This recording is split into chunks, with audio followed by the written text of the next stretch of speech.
Hello and welcome to Mammograms and Me from metro.co.uk. This is a new podcast series all about my campaign to find the million missing mammograms and the thousands of women walking around with undiagnosed breast cancer. Hosted by me, Butler. I've been a Labour MP since 2005 and I launched the hashtag Find the Million campaign with the Metro in 2022.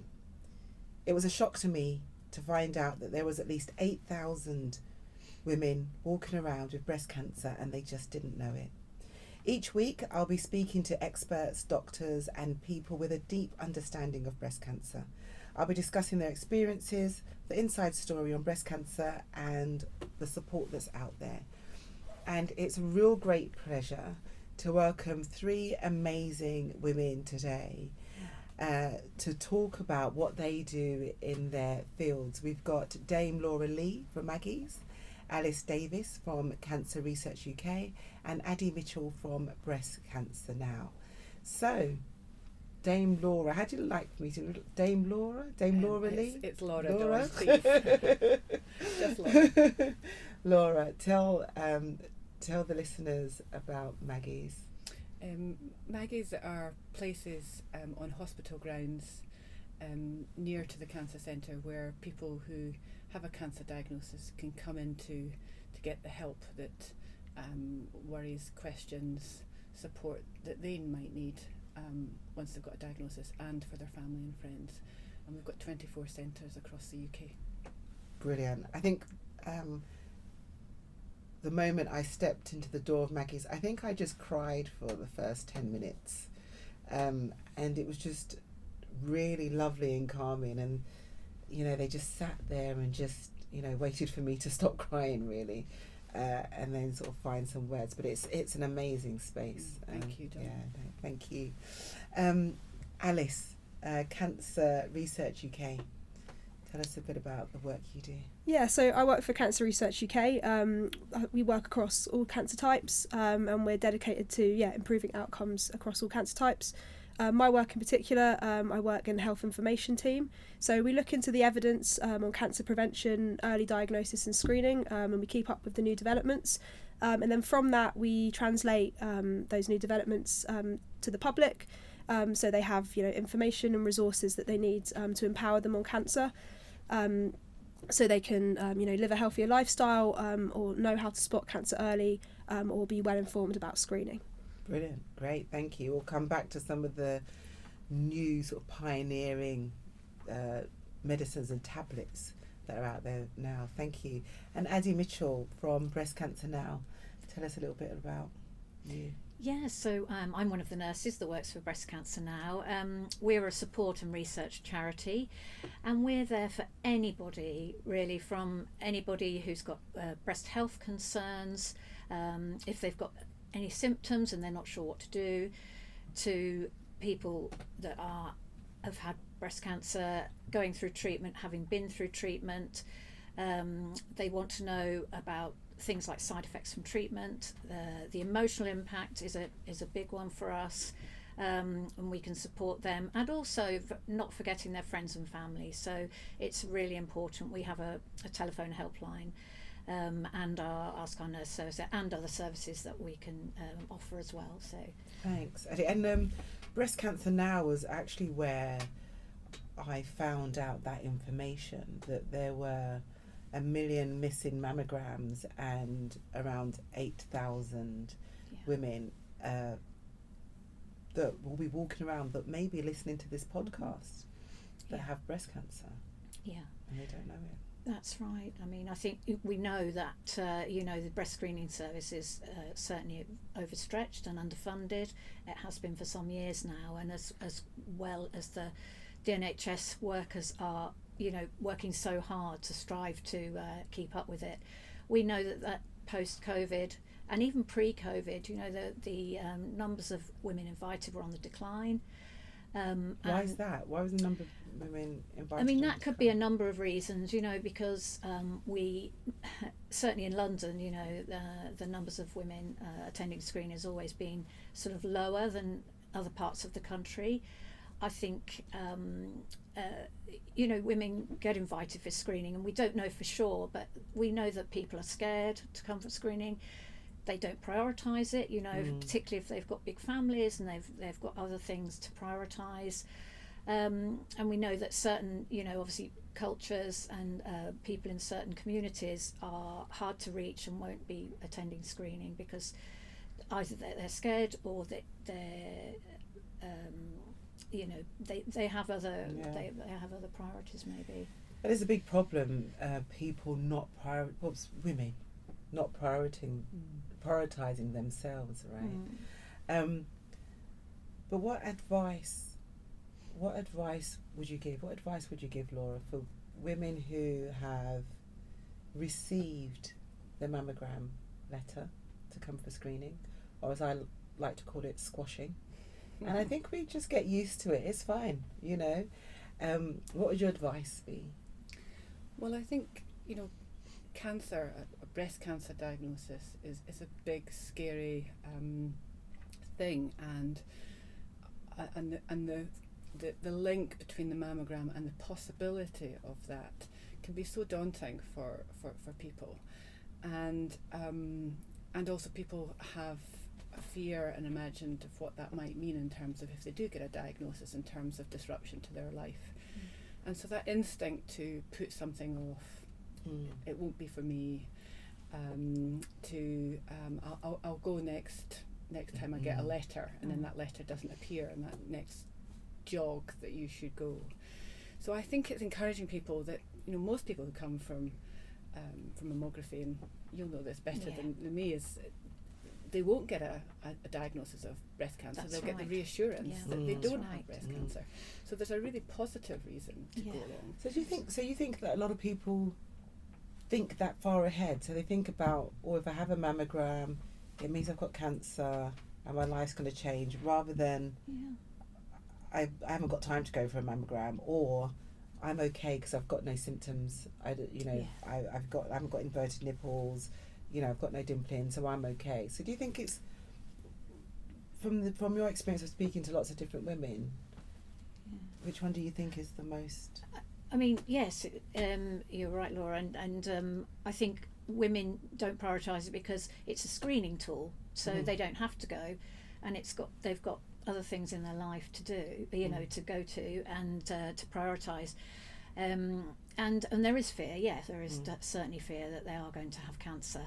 I think it is a mixture of things, or that they have to travel too far to go and get their mammograms done. It could be something as simple as that, especially in rural communities. Why would you go when there's nothing, like you say, there's nothing wrong with me? So until I have a symptom, that's when I'll be going to the doctor. Hopefully they would do that too. But it's important, right, Alice, to catch breast cancer early. Yeah, so spotting cancer at an earlier stage means that the treatment is more likely to be successful. If you take breast cancer, of women who are diagnosed at the earliest stage, almost all will survive for 5 years or more, and that drops to about 3 in 10 surviving for 5 years or more when diagnosed at the later stage. Catching cancer, spotting cancer at an early stage can be really important, and it can mean that the treatment is less harsh, and it's more likely to work. Because mine was spotted early. So mine was spotted very early from a routine mammogram. And so yes, I didn't have to have chemotherapy, which was the first thing that the first thing I thought was that I was dying. But then after that I thought, my goodness, I'm going to have chemotherapy, I'm going to lose my hair. But because it was caught so early, I didn't have to have chemo. And I just wonder, what else do you think works in regards to getting people to go early? I think it's a complex issue, and we've discussed some of the things, but there's great inequalities in terms of who takes up cancer screening. So people from more deprived groups are less likely to attend. People from ethnic minority groups are also less likely to attend. I think there's not one solution. Part of it is making screening more accessible, more easier to attend. We see they sometimes use now mobile units where they go to supermarkets to bring the screening to people, to cut down that barrier. I think it's quick, right? That's the thing that we have to tell people as well. Like, it is quick. I mean, it's squashing, but it's quick. It's a quick squash. And right? I think it's important to give people the information that they can understand, so they can understand the kind of the benefits and possible risks going to screening, and making that informed decision to go. I think that's really important. And not using that excuse of I'm in the middle of my shopping and I've got to get home and cook my children's dinner. Actually, just take a moment for yourself in the way that you might take a moment to look after other aspects of your life. Yeah.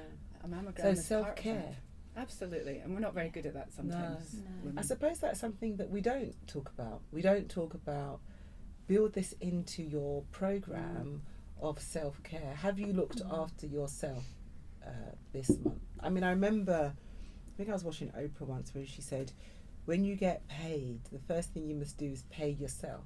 So buy yourself a little something, no matter what it is. It could be a chocolate bar, whatever, but pay yourself, because you've earned it. Yeah. And I suppose that's And a if you bit look like after that. your health and well-being and prioritise that, then you've got more to give others. That I think is what Oprah was saying. But that takes for some, and for me, I think it took me, that takes a different way of thinking. Because if you're kind of a giver, always doing stuff, to then say, look, you need to take that time to look after yourself. I mean, I was forced to in the end. Even having my operation, it was only when I had a really bad infection and had to be rushed to A&E that I was like, okay, I probably need to tell people that I've got breast cancer now and I'm recovering, and that's self-care. But I think that would be a good thing for listeners to take away, right? Yeah. Take care of yourself and then you can care for others. And we need to keep that cultural change that screening is not just a nice to have, it's an essential part of your self-care. I think that's right, isn't it? I mean, I think women in general, I mean, it's a big generalisation, and obviously there are 400 men a year get breast cancer too, but I think women are very nurturing. They're used to looking after others, and they don't, like you're saying, don't prioritise themselves. As women, and obviously about 400 men a year also get breast cancer, but as women, I think we're used to nurturing and looking after others. And I think, on our helpline we get a lot of women who phone us and they're diagnosed and they feel guilty and they say, what have I done? Or what? I say, there's nothing you've done or haven't done or eaten or drunk. It's not your fault. This happens to many women, 1 in 7 in a woman's lifetime. So I think there's a lot of guilt. I should be feeling X, Y, and Z. Why should you be feeling? I finished my treatment, and I say, but and they say the problem is, of course, family and friends say, oh, you look amazing, oh great, your treatment's over, and it's like, well, no, it's not actually. And you can go back to how you were. No. You're never the same person after a cancer diagnosis. No. I mean, it's like it's impossible to jump back to like the time, like everyone who's had cancer. Sometimes people, forget. Many years have gone past of speaking to people with breast cancer. They're like, oh, I can't remember when I had it. Yeah. But they can remember that the time that they heard you've got cancer. Yeah. That moment and that feeling never leaves you. No. And it's very true that people say, oh yeah, you're fine, you look great, and you can pretend. But I mean, I do like the idea of starting this campaign, this self-care campaign. Yeah. What have you done for self-care? Absolutely. this month? And that self-care leads that if you do find yourself through screening getting a diagnosis, that it's also okay, as you were saying, phoning Breast Cancer Now, coming into Maggie's, getting information from Cancer Research UK, that it's okay to then inform yourself to think about, how do I navigate my way through the NHS care, the treatment options that are, how do I support my family and friends, that it's another opportunity that we have to help people how to be an active participant in helping themselves through. It's a lot to take on cancer. though, right? It is. You get told you've got cancer, and then all of a sudden you've got to be like your self-advocate for your care and your cancer journey. And that's why you the best you can do is to ask others to support you and help you and to be alongside you. Yes, you are out front, having to deal with most of it yourself, but there are support structures, and there's your family and friends. Remember that they're wanting and willing to help you. You just need to let them come alongside you and support you as you're going through the diagnosis and treatment. And for people who want to help, and there's people who want to help, but they're scared because this person's got breast cancer, member of their family, a friend. What advice would you give them? What should they say? How should they approach the situation? Well, I don't know if you want to answer this, but I'll go around with you. I mean, people are often scared about saying the wrong thing, and rarely do people do. If you are offering help and support as opposed to walking across the other side of the road and ignoring, that is the worst thing that you can do. And then if you feel that your family and friends aren't able to kind of come forward, then that's when, as you did, make the step into a Maggie Centre. It might be that you just come in and cry. Have a cry. And then you'll bit like my therapy where I cried for like half an hour and that was it. It was over. Time was up. But never mind. It helped. And then you find the resources start to grow that you can actually face the next day and the day after. And it is a step at a time, isn't it? Yeah, absolutely. And yes, and I would say ask people what they want, because like you said, people are scared, but we get, for instance, going for chemotherapy, horrible treatment, and people say, gosh, what can I do? And everybody's asking me what they can do to help me. Ask the person that's got the breast cancer what they want, and I often say, look, if you've got a load of group of friends or family that are asking to help, if you've got kids that need picking up from school and they can do that, that's great. If you've got someone who's a really good shoulder to cry on, that's really great. And there are people that are useful for everything. Different people to take you for appointments for X, Y, and Z. I think it's about using people for different things, and don't say no. Don't be afraid of asking for help. Like you said again, it's this: I can cope. Yes, accepting help. Yeah.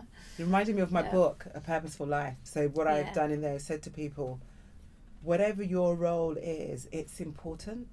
So like you don't have to have what you think is a major role, but even if you say it's just picking up the kids or cooking dinner or cleaning the house, that's your purpose, and that's a brilliant purpose, because what you're doing is you're allowing that person who's got cancer to continue, their lives, to do something, to get to their appointment on time. Or even just saying, sorry, I was just saying, just even saying, texting them to say, I'm just thinking about you, let me know if there's anything I can do, if you can't sort of be there all the time, or they don't particularly want you for anything particularly. That's really... Because I said no a lot. I said, no, I'm fine, and fine. And like one of my friends turned up like with a cleaner, and she cleaned the house. I was like, wow, this is amazing. Thank you so much. I think it's one of the other things is being open to receiving kindness. Yeah. Yes. And we often, when we feel vulnerable and anxious and we've got a journey ahead of us that we're a bit uncertain about, and a breast cancer diagnosis opens up some uncertainty until the treatment path is clearer. It's just be open to receiving that kindness, because that will give you a lot of strength and courage to navigate the first few steps as your treatment starts, whether it's surgery and radiotherapy, whether it's hormone therapy, whether or not it's because you've got different people who cope different ways, right? Some will do a lot of research, which I think that just wasn't me. I wasn't that person. I wasn't Googling everything. That wouldn't work for me. But some people do. But I think, yes, opening yourself up to kindness is really quite vital and important, which if you're not used to it, it's a really big deal. Yeah. But how about, but the one thing that I am interested in now is all of the new research and the new discovery and this pill that's been in development for 20 years that will hopefully tackle bad cancer cells and leave the healthy ones. Tell me about the new, tell me what we've got to look forward to in regards to the fight against cancer, Alice. Oh, where to start? Yeah, I mean, in terms of breast cancer, I guess starting with screening, there are some new innovations in terms of how we screen for breast cancer. We were talking about it before, but there's a new technique called Maria, which is potentially a more sophisticated technique. It may be able to work slightly better on women with denser breasts. We know that can be a slight problem in traditional mammography. I'm really frustrated though that it's taken so long for that data to come out and it's not being rolled out, because with Maria you could even do it in the doctor's surgeries. Yeah, I think the thing is it's really important that these new innovations, that they work as well as what we currently have. So and it does take clinical trials that can take several years to gather that data, but it is important that we have that evidence from a clinical trial that this new technique will work more effectively than the technique that we already have, so we're not throwing out something that works reasonably well for something that. And it's safer, right? Like in terms of I say mammograms, but you all say mammography, and so I think that Maria's actually safer, I think. So I think newer techniques like Maria don't necessarily use X-rays, which there's a small risk. Mammograms use X-rays currently. There is a small risk from having X-rays of increased cancer risk. That risk is very small, but new developments may see further reductions in that risk. Brilliant. And how about now? The thing is with this word AI, it's actually used very widely and covers a lot of things. But AI in cancer care, and especially sort of breast cancer, they say that AI will be able to identify breast cancer a lot faster and quicker. How is AI at the moment being used in each of your organisations, and where do you think it will go? Yeah, and in terms of cancer screening, there's potential in the future for, whereas at the moment mammograms have to be examined by a doctor, there is potential in the future that AI could automate some of that process and potentially make it more reliable. But again, there's further research needs to be done. We don't want to replace that doctor looking for something that is not that does not work as well. So I think. So basically, the AI would scan the X-ray automatically and then identify whether they've got cancer in. Is that? Yeah. So I think the idea is to replace the doctor, which is obviously a point that particularly in the NHS there's obviously a strain on workforce, which it's a limiting factor for how quickly these procedures can be done. So the idea is potentially to replace the need for that.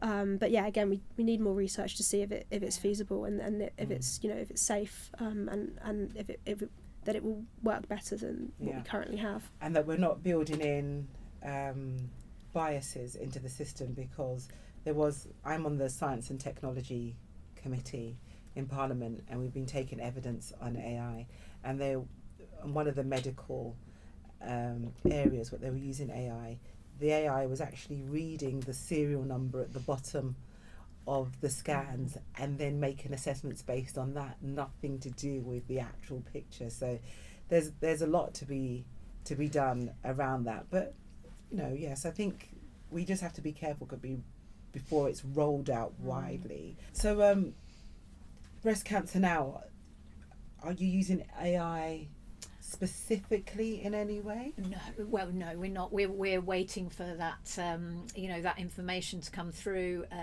about. I mean, really, we're watching this space really in terms of, again, breast screening. So Are I you think excited by it, or are you scared by it? bit of both. I think those improvements are amazing, and I think a lot of the research they've done and actually. Breast screening mammograms are actually double read, so they're read by 2 consultant radiologists, and so they're talking about possibly. I mean, they won't get rid of the manpower, but possibly getting AI to read it, and then the radiologist will double read the films. So that's and again, that human intervention. Yeah, absolutely. So I it'll think be that's still AI gonna be needed. initially, and then a human intervention. So the AI maybe will filter. And of course, there's a national shortage of radiologists in this country, particularly breast radiologists. A lot of them are retiring now. They came into the screening program and they're all kind of my age and above, which is old, and and they're all there's a big group of them retiring. So it's about training new radiologists as well that are interested in breast screening. So we're going to have an epidemic problem where we're going to lose a lot of experience all at one time. Yes, I mean they've obviously been looking into that, and they are doing different ways of training. They're getting trainers training from overseas to do that. They've got big programs, the radiologists in terms of training new radiologists on the block. So hopefully we will have that. But like you say, there'll be a deficit. There is a deficit at the moment. Wow, well, I wouldn't want AI to replace anyone in Maggie's. They don't want a hologram as soon as you walk in. I think that would be a nightmare. I think AI has got some wonderful opportunities to help us with our workforce and improving diagnostics. We're not there yet, but it's coming. Yeah. But we need the personal as well. And what we don't want is the AI making the call and giving the diagnosis. We still need a person to be able to connect with the individual who's receiving the results, so that it can be tailored and personalised to their situation, because AI won't know about do they have family support, are they on their own, are they able to travel to the hospital for their treatment. So it needs in person. So and that's where protecting the workforce to be able to be brilliant in person carers for people with cancer is really important. What's the importance of personalised care? Because as we talk about the NHS and the future of the NHS and keeping people healthy,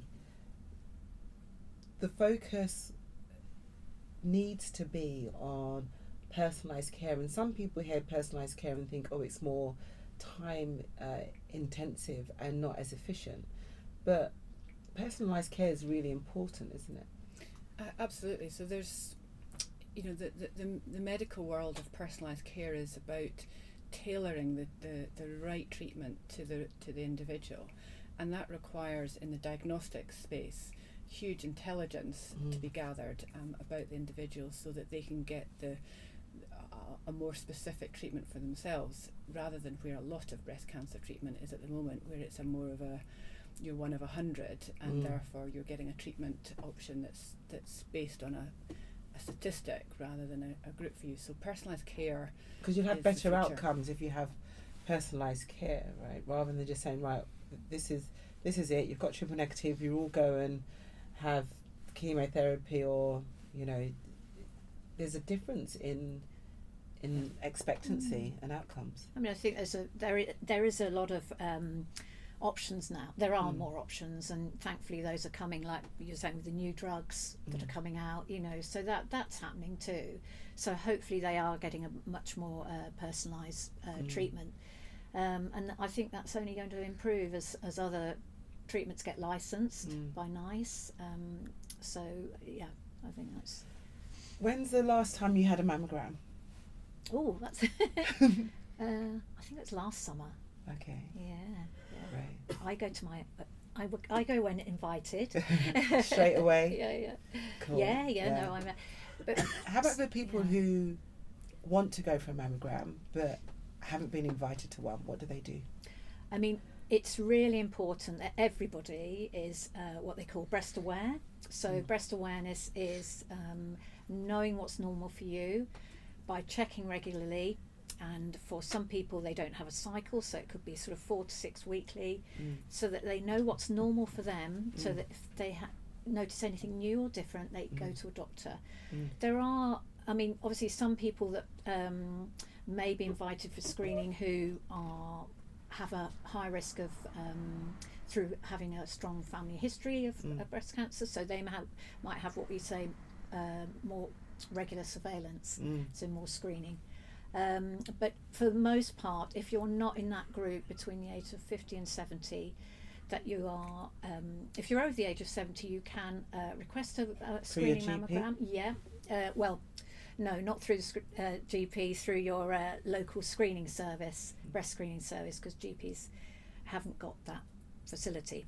So they, but anybody else. So how would they get in touch with their screening service? Well, they can phone our helpline to find out. They can ask their GPs, but some they should know. So yeah, they can ask the GP, but they usually would, if they've been screened before, they'd usually have it on their letters, on their previous correspondence from the screening unit, so they should have that. But they can always give us a ring if breast cancer now, if they want to find out. Yeah, brilliant. Yeah, that's fine. Alice, have you ever been for a mammogram? I haven't, no. I'm not of that age yet, but I did when I was at university. Actually, I did spot something in my breast, and I went to the doctors, and I had an X-ray for that, and it was something. It ended up being something nothing, but it was. I think it was the right thing to do. Yeah. Were you worried when you? To be honest, I wasn't actually very worried. I think at that I thought about it quite rationally. Throughout it, I wasn't particularly worried. But I think when I got to the doctors and she was like, "Okay, take your top off," and she was like, and I think she said something like, "Oh, I didn't expect it to be there." I think that, I don't know, when sometimes you hear something that triggers your worry a bit, but I think I've rationalised for I was like 20 years old. It's very unlikely, but yeah, I think I spoke to my mum about it at the time, and she said the same thing to me. And whenever there's something that's not normal or doesn't feel right for you, you should always get it checked out. And most of the time it won't be cancer. It won't be something serious, but if it is, spotting it early can make a big difference. What made you get into the cancer field? Well,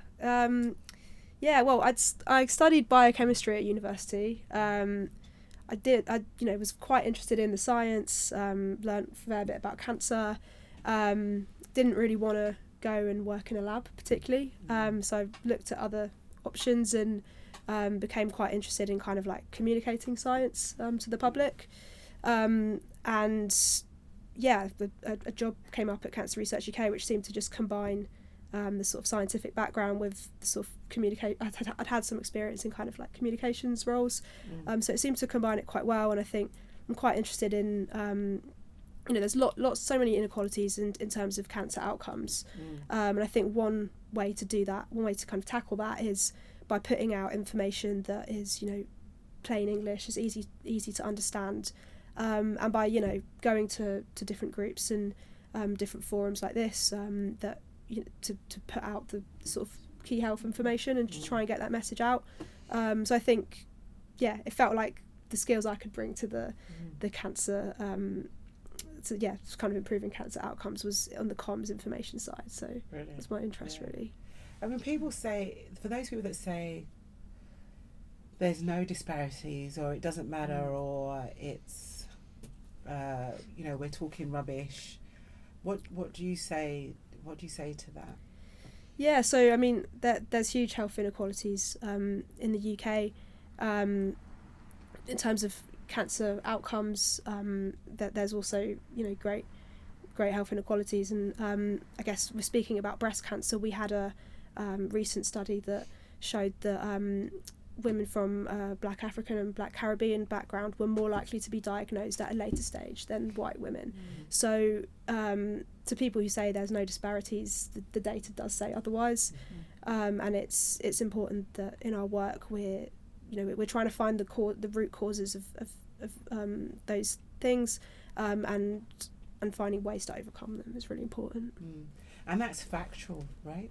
Absolutely, yeah. That Black Caribbean, Black African women are diagnosed later and have worse health outcomes. That's actual factual. And what has your research shown so far to why that is? Yeah, so it's probably not going to be one reason, and we don't know all the reasons yet, but we think one possible reason is screening uptake is lower in ethnic minority groups.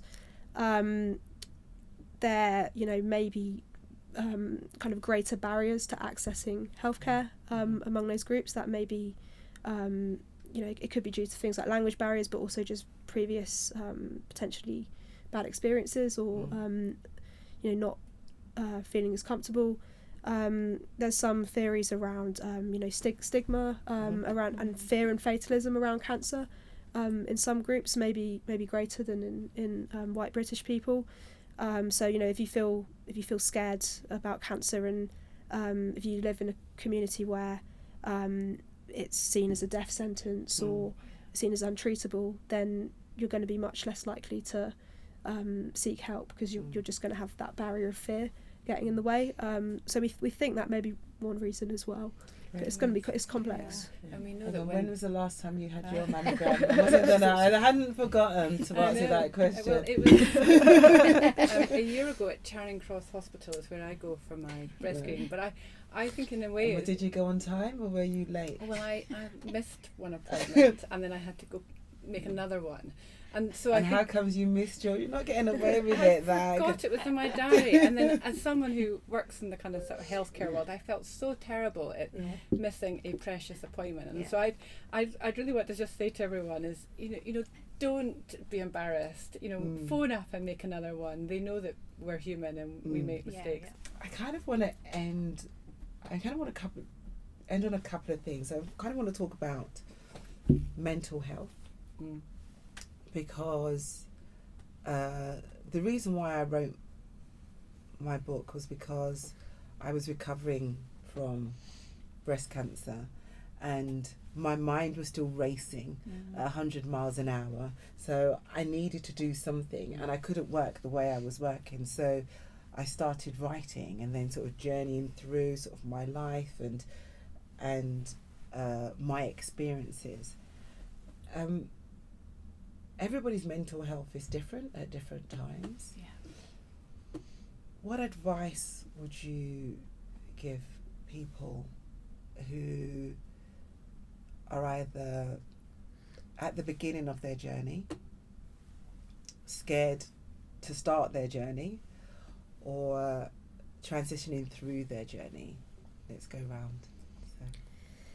Well, I think I'd say to find support where you with family and friends, but also we have a wonderful helpline of nurses who can provide support relating for people who have been affected by cancer. So that's whether you have cancer yourself or you're kind of at the start potentially of a diagnosis journey, or if you have a family or friend who has been affected by cancer, our nurse helpline can help you. And it's free to call. They're open. What's the number? Oh God, I don't know if I have it off the top of my head. Can we link to it at the bottom? I'll talk about it. But yeah, it's a free helpline and they're open 9 to 5. So great. Thanks.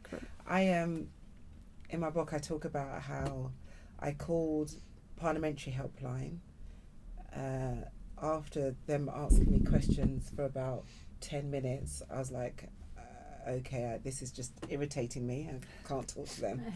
So then I phoned the Samaritans, but then I was put on hold. And then I thought, do you know what? Somebody else might need this line, but somebody else might need this more than me. Yeah. And so in the end, I put down the phone and then I just watched telly instead. Did it help? I watched junk TV. I don't know what I was watching, but I remember it was junk. So yeah, I immersed myself in that. But Wow. yeah, Yeah. what would you advise? Well, like Alice was saying, we have our obviously confidential helpline for anybody going through the journey, their relatives, friends. We signpost to Maggie's and Macmillan for anybody that needs help in terms of counselling, or they need to speak to somebody.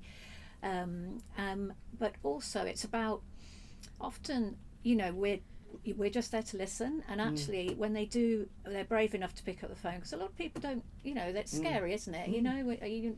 I'm sure you found it yourself that actually to pick up the phone in the first place is such a courageous thing to do, and once they have, it's like, oh, phew, and then they talk, and sometimes they just want to talk, but also if they're having a really bad time, I sort of often say it's about accepting that today is going to be a horrible day, because it is a bit up and down, isn't it? And tomorrow might be better, but are you going to do something nice later on? Are you going to go out and exercise? And what makes you feel better? And what do you think you should do what makes you feel better? I always put the question to them, and actually, okay, you're having a really rough day today, and quite understandably, you're going to have your chemo tomorrow. You're waiting for a bone scan result. Why shouldn't you be feeling like this? Just don't beat yourself up over feeling bad. And sometimes it's like, oh yeah, okay. Again, it's that guilt thing, isn't it? I woke up feeling lousy, but I'm not much use to my family. It's like, well, reach out and get that support, and then hopefully tomorrow will be kind of better, and it will get easier for you. Yeah, and it does get easier. Yeah, it does get easier. I can contest to that. Yeah. What would you advise? Well, I mean, we know, just as you've mentioned for yourself, Dawn, it's a cancer. There's a mental health challenge within a cancer diagnosis. It's not just physical. It's and it's also at the start very frightening and daunting and lonely. And I think we don't talk enough about that kind of sort of loneliness, and that's where, who are your support allies that you can reach out to, whether that's in your family or your friendship group or your church, or folks like ourselves here today at Maggie's or Breast Cancer Now or CR UK. You don't have to go through cancer alone, and what we do know is that if people do reach out and access support, they do so much better through their cancer treatment and have better outcomes, and their mental health is better, and that the challenges that they might face coming to the end of the treatment will be lesser as well. So it is a mental health challenge, but don't go through it alone. I think that's a very powerful lesson. So to end, what's the thing on social media or an email that you've received that you've thought that's really good advice that's been shown or played out in a different way that surprised you, or that you've learnt from, or that you think that's really great? Stumped. Need a minute to think. Have a minute to think, because it's interesting. Social media has so much misinformation in there, and there's a lot of people but it's done in a way that could be believable, but it's not. So it's really interesting to hear from people sort of in the field, if there's anything that sort of stood out for you and you thought, oh well, that's really good. Well, it's not social media, but we've just done an amazing sort of quite an innovative thing, I can't say the word, called The Chat, and it's a WhatsApp group drama, and that was played out on social media, on Instagram, and it was about it was 4 actors, and they play women, one of whom gets diagnosed with breast cancer, and they're just on a group chat, just like you would be with friends, and they're exchanging their day-to-day chat. And I was privileged enough to be involved with the filming of it, but it's amazing, and it went over a period of about 2 months, and every day another piece of chat came out. But that's a really new thing. I mean, they were trialling it, and it was really successful. It was a brilliant piece of work because the actors were brilliant, and it was a famous actor who played. Well, they were all famous actors, but the lady who played. And what sort of thing they talk about? What was it? It was just anything, you know. Right. So she, so the lady who was diagnosed with breast cancer was going to go through treatment. So she had her surgery, and she basically lived life. She was married with 2 children, and she lived life normally. And then she just chatted through to her friends about, oh, I can't meet you today. You know, I'm having a bad day. I'm going to be off grid for a while. You know, a few days. So it was kind of real life. It was based on a lot of the stories we've heard. I was going to say, it sounds a bit like in my book I've got where I started to leave a video diary. Yeah, similar. Not for anyone. Yeah. Because honestly, I looked so rough. There was no way that was ever going to see the light of day. But in the end, it was just somewhere to go to dump my thoughts. Yeah. Yeah. Okay, brilliant. And is that out to watch? Is that? It's been out to watch, and you probably can get it on. You might be able to get it on YouTube. I'm not sure if it's still available. Black Women Rising did a play the other day that I Yes. haven't seen, but that apparently was quite powerful. It was amazing, apparently, wasn't it? Yes, because we do quite a bit of work with Leanne Perry. Black Women Rising. She is fantastic. Yeah. Brilliant. Yeah. Thank you. Anything else that's stood out for you guys?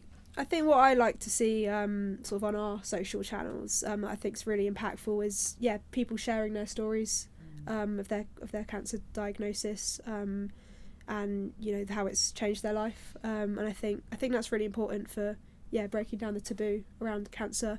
You know, as soon as you see someone and possibly you can relate to them because they're like you and they have that experience, it makes it more relatable. And I think you know, whether that's any different type of cancer or whether they're using it to, you know, talk about how they decided to stop smoking or make a positive change, I think having that story from somebody can be really impactful. Because smoking is a carcinogenic, isn't it? And so is alcohol. Absolutely. I haven't given up wine, I must say. I have to admit that. The odd glass, but there's You can cut down. Yeah, but there was people who were just like, I've stopped drinking, I've stopped smoking, which is great, but some were a bit miserable as well. Really? And I thought, if it makes you that miserable, you know, because it's not guaranteed, is it? It's of course, just one of those. I mean, you can never say if you do this you won't get cancer. That's not how it works. But there are things you can do to reduce your risk, and things like not smoking, cutting down on alcohol, keeping a healthy weight. They're all things that will kind of stack the odds in your favour. But as you say, there are no guarantees against cancer. But there are things we can do to reduce our risk, and about 4 in 10 cancers can actually be prevented. So it's not all doom and gloom. There are things we can do. 4 in 10 cancers could be prevented. Wow. Yeah, according we have kind of projections and statistics. Lots of clever people that work with us. And are they specific cancers? So it's a range of cancers. So they kind of calculate it using stats and stuff. But you know, they'll look at the number of cases of lung cancer, for example, caused by smoking, or the number smoking causes other types of cancer too, and they use that to produce estimates essentially. Right. But I think it's also definitely a balance, isn't it? Because like you say, you can't just live your life shrouded in, you know, sort of sacrificing everything, because that, like you say, it makes people miserable, and again it gives them guilt. And that stress has definitely has an effect on the body. Although the immune there is system. that guy, isn't there, who wants to live forever, and he takes about 50 vitamins a day, and I think eats the same food and exercise. Expensive urine, as they doesn't say. have much of a life. Quality of life is as important as quantity. Absolutely. So I think you're taking the right approach. Great. Definitely. So you've got the last word on. Well, I think talking about what's going to be so helpful is your book, Dawn, sharing your story. sharing that you've had your own cancer diagnosis, because although everyone's individual, by speaking up and talking and people reading your book and hearing how you've got through it isn't going to be how they've got through it, but to hear that you did get through it and produce a book at the end of it will inspire others that they too can find a way through. Brilliant. So, Thank you for your book. Oh, thank you. I hope so. I hope it does inspire others. But thank you all so much, Laura, Alice, Addie. Thank you so much for Thanks for coming in having us. and speaking with me today. Oh, It's been great. thank you.